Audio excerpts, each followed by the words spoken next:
Ik zag je aan het vangen. Ja. Had je beet? Wat heb je? Ik heb beet. Ja, eigenlijk het is najaar. Ja. En dan vliegen er nog een aantal libellen, zeker niet meer alle soorten. En er zijn 2 groepen die vliegen. Dat zijn de heidelibellen en de panzerjuffers. Okay. En die panzering, ja, die zie je ook wel, die gekleurde groene kleur. Dit is een mannetje en aan de achterkant heeft hij dan 2 uitsteeksels. En aan de binnenkant ook. En dan kijk ik hoe lang die zijn en dan kan ik zeggen welke soort het is. Dit is een tengere panzerjuffer. Okay. En dat is echt een soort die hier thuis hoort bij de vennen. Kijk, ik heb hem nu vast. En je zou zeggen, ja, het is maar een heel teer libelletje. Ja. Dat is ook zo. Nou, hij heet Panzer. Hij heet panzer, ja, dus een hele stevig. Oh. Maar je ziet, hij vliegt zo weer weg.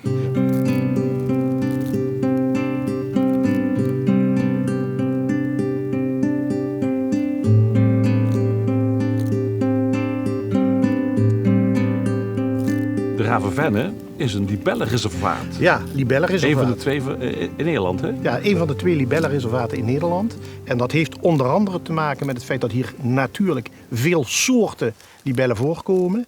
Maar het heeft ook te maken met een vorm van beleving. Je kunt hier op heel veel plekken heel dicht van het wandelpad bij het water komen. Ja, want en daar zitten vooral libellen. Ja. Maar we hebben hier uitgebreid onderzoek gedaan en kwamen veel soorten uit. Hoeveel?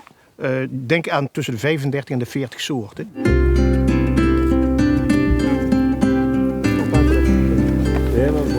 En welk kleintje heb je nu gevangen? Maar je ziet hier een klein libelletje, een juffertje. Ja. En dat blauwe achterlichaam, als je die over het water ziet vliegen, is dat heel herkenbaar. Ja. Dan hoef ik hem niet eens te vangen en dan weet ik toch welke soort het is. Ja. En dit noemen ze dus lantaarntje. Ja, zeg het maar, Robert. Ja, de naam? Waar staan we hier? Nou, op de heide. Hoe zou die dan heten? Heidelibellen.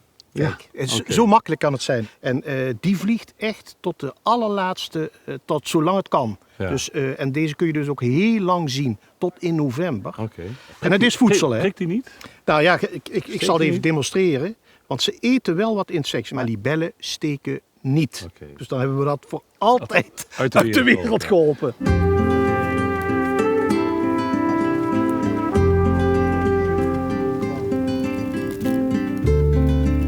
Ik zag net 2 libellen op elkaar. Jij zegt het waren een mannetje en een vrouwtje. Hè? Eentje Ja, werd ja. continu naar beneden geduwd. Ja, dat zijn bij die heidelibellen. Dat mannetje heeft al gepaard met het vrouwtje. Maar houdt dat vrouwtje vast Ja. en dwingt dat vrouwtje als het ware op het wateroppervlak de eitjes af te zetten. En zo kunnen ze heel veel eitjes, want zolang de zon schijnt of zolang het zo'n weer is, Ja. blijven die paren en gaan die door.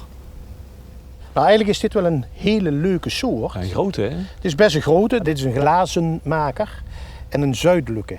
Hij is prachtig gekleurd, maar zuidelijk geeft al aan, dat is een soort die uit het zuiden komt. En door onze klimaatopwarming zien wij steeds meer soorten uit het zuiden juist optrekken. En soorten die een beetje hier aan het randje zitten en meer noordelijk zitten, die verdwijnen.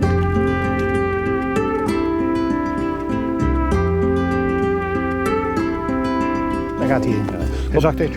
Ja. Wat betekent het zijn van een libellenreservaat voor het beheer hier? Het is niet heel specifiek dat we daarop beheren, maar we doen hier oeverrandenbeheer, zou ik maar zeggen. En dat is essentieel voor die libel.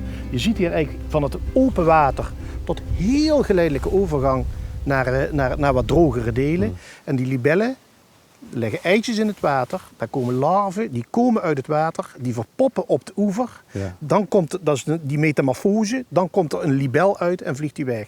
En allemaal die rechtopstaande structuren worden daar vaak voor gebruikt. Ja.